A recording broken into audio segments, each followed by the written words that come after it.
Hello everyone, I'm Olusanya. I'm making this video at the behest of Bisola Obiyan, and I just want to talk about a few important points to be considered by students applying to Canadian universities for their master's program. These are points that have worked for me in the past or people I know personally. So first of all, good grades are important, especially if you want to be considered for a funded program. So as long as you still have the chance, get the best possible grade you can. Most Canadian schools consider 2-1 applicants. Second of all, it's important to figure out the program you're applying for. You don't have to stick to a program that won't give you any benefit on the long run. Be sure that the program you're applying for fits into your plans. And it's very important to know that there are some programs that won't do you any good in Canada. So consider all of this before deciding on the program you're applying for. Third of all, have a good relationship with your professors. I know that's hard, but it's possible. And I say that because it helps to have someone who has taught you to write a reference letter for you. And it also helps to have someone who can write objectively about your personality and your competence.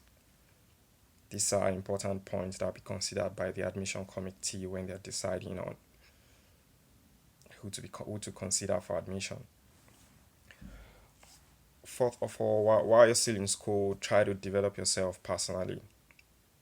And you can rest assured that this would complement your degree. Whether you're joining a book club, whether you're joining an editorial team, or you're just joining a club or anything, do something that would boost your self-confidence. Fifth of all, be thorough with your application at every stage.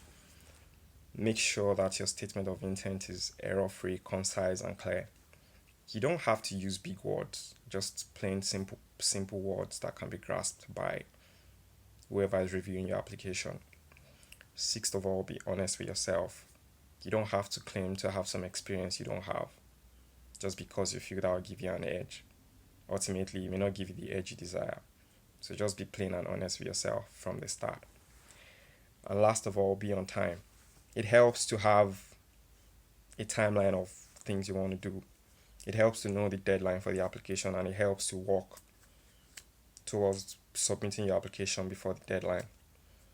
Because even if you submit your application after the deadline and you are a strong fit for the program, you won't get any funding because you submitted late. So it's important to keep these things in perspective.